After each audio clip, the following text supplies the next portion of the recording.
Hello guys, हाजिर हूँ the first awakener का चैप्टर 1 लेकर। वीडियो पसंद आए तो वीडियो को लाइक और चैनल को सब्सक्राइब करना ना भूलिएगा। चलिए वीडियो शुरू करते हैं। चैप्टर की शुरुआत में हमें दिखाया जाता है कि एक आदमी अपने पीठ पर किसी को बिठा कर वहां से भाग रहा होता है।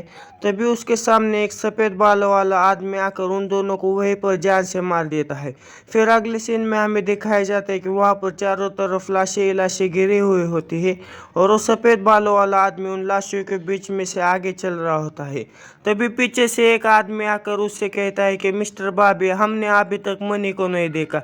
ये सुनने के बाद मिस्टर बॉबी काफी गुस्सा हो जाता है और वो उस आदमी को वहीं पर जान से मार देता है और बाकी बचे हुए लोगों से कहता है कि उसे ढूंढो, अगर तुम उसे ढूंढ नहीं पाए तो मैं तुम सब लोगों को मार दूंगा। फिर अगले सीन में हमें अपना मेन कैरेक्टर को दिखाया जाता है जो कि एक दीवार से लटक कर बैठा हुआ होता है और वो काफ़ी जख्मी होता है और उसका एक हाथ भी टूट चुका होता है।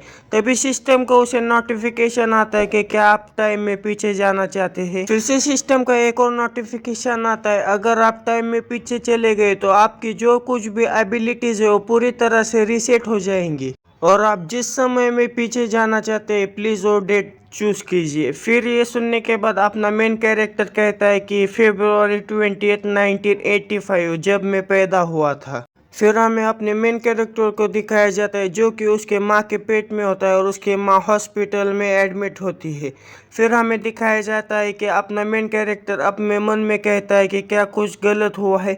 मुझे पता था कि ये काफी पेनफुल होगा लेकिन इतना होगा मुझे पता नहीं था। अगली सीन में हमें दिखाया जाता है कि हमारे मेन कैरेक्टर ने फिर से एक बच्चे के रूप में जन्म लिया होता है। तभी सिस्टम को उसे नोटिफिकेशन आता है कि आपको एक अचीवमेंट मिले है कि आप अपने दुर्भाग्य को कम कर सकते हैं। ये देखने के बाद अपना मेन कैरेक्टर काफी हैरान हो जाता है और कहता है कि क्या एक आदमी जो कि अपने दुर्भाग्य को कम कर सकता है। फिर से उसे सिस्टम का नोटिफिकेशन आता है कि जब आप फाइट करने की स्थिति में नहीं होंगे तब आपके स्किल्स और स्टेट्स है वो एक रैंक से आगे बढ़ेंगे और आप स्किल के दौरान आपको कोई भी पेन फील नहीं होगा। ये देखने के बाद अपना मेन कैरेक्टर अपने मन में कहता है कि इसी खासियत की वजह से जो फर्स्ट इविल था वो काफी स्ट्रॉन्गेस्ट था, ये जो स्किल है वो काफी डरावनी स्किल है। फिर से सिस्टम का नोटिफिकेशन आता है कि आपको एक क्वेस्ट दिया जाता है कि आपको हेल्दी बनना है। फिर अगले सीन में हमें दिखाया जाता है कि हमारे बेबी मेन कैरेक्टर को दूध पिलाया जाता है। तभी सिस्टम का नोटिफिकेशन आता है आपकी जो क्वेस्ट है हेल्दी बनने के उसमें 15% प्रोग्रेस हुई है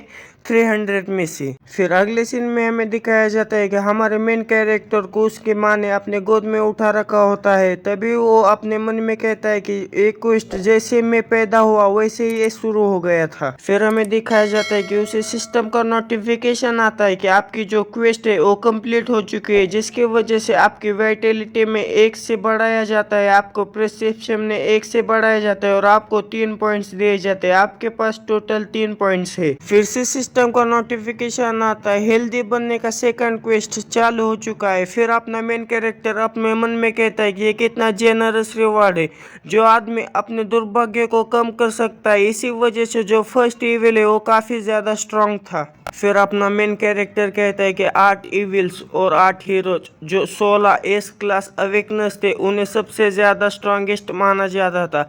उनमें से 8 जिन्होंने सिस्टम के साथ लॉयल रहने का कहा उन्हें हीरो कहा जाता था और उन बचे हुए 8 जिन्होंने सिस्टम को रिजेक्ट किया उन्हें इविल्स कहा जाता है। उनके बीच में कोई भी डिफरेंस नहीं था, इसके बावजूद उन्हें इविल्स और हीरोज कहा गया। हम उनके खतरनाक पावर के सामने खड़े रहे डंजन और उसके आइटम के लिए, लेकिन हम उनके सामने एक मच्छर की तरह थे जो कि एक बड़े से हाथी को परेशान कर रहा था। और उन सब में जो फर्स्ट इविल था वो सबसे ज्यादा पावरफुल था। बाकी के अवेकनर्स थे वो उसके पावर्स के बारे में काफी कंफ्यूज रहते थे और वो ऑलरेडी ही एक परफेक्ट स्टेट में था और उसने एक कभी भी सोचा नहीं होगा कि उसके जैसा अवेकनर एक और पैदा होगा। फिर हमें हमारे बेबी मेन कैरेक्टर को दिखाया जाता है जो कि कुछ कहने की कोशिश कर रहा होता है लेकिन वो कह नहीं पा रहा होता है, लेकिन आखिरकार कुछ टूटी फूटी लैंग्वेज में वो स्टेटस विंडो कह ही देता है जिसकी वजह से उसके सामने उसकी स्टेटस विंडो खुलकर आ जाती है। ये देखने के बाद वो काफी खुश हो जाता है और मुस्कुराते हुए कहता है कि आखिरकार मैंने कर ही दिखाया और मैं श्योर हूँ कि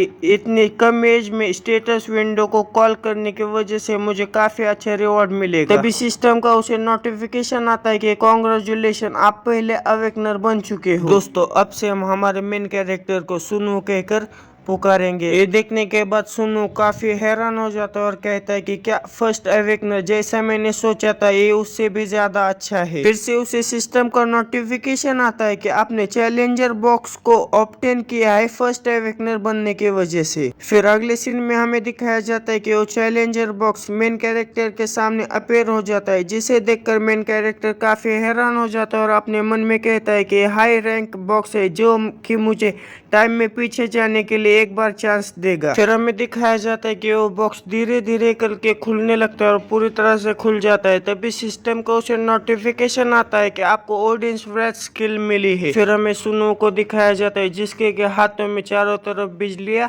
दिखाई देने लगती है। फिर सुनु उस हाथ को देखते हुए अपने मन में कहता है कि ऑडियंस ब्रेथ ये छठे हीरो की मेन स्किल थी।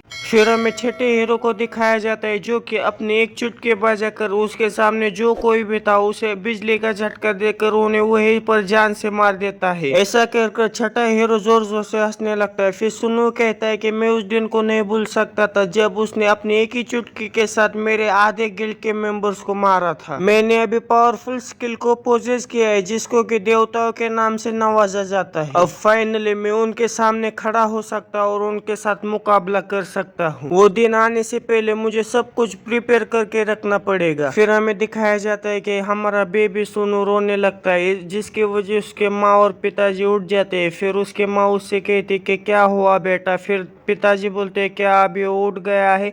फिर हमें दिखाया जाता है कि बेबी सुनु बहुत जोर जोर से रोने लगता है। फिर हमारा बड़ा सुनु अपने मन में कहता है ये सब मेरे माइंड की वजह से हुआ है, मेरे बॉडी इस माइंड के वेट को हैंडल नहीं कर पा रही और मैं अपने आप को रोने से भी नहीं रोक पा रहा हूँ। फिर हमें सुनु के मदर दिखाई जाती है जो कि सुनु से कहती है कि मेरी सिर्फ एक ही ख्वाहिश है कि तुम अच्छे से बड़े हो जाओ बिना किसी तकलीफ के। ऐसा कहकर वो वहां पर सो जाते हैं। फिर सुनु अपने मन में कहता है कि मेरा सिर्फ एक ही रीजन है टाइम में पीछे आने के लिए, जो कोई भी मेरा अपना है उन्हें मैं प्रोटेक्ट कर सकूं और एक को भी ना खो दूं चाहे कुछ भी हो जाए। बस दोस्तों इस चैप्टर में इतना ही। वीडियो कैसा लगा मुझे कमेंट करके जरूर बताइएगा। मिलते हैं अगले किसी वीडियो में। Okay bye.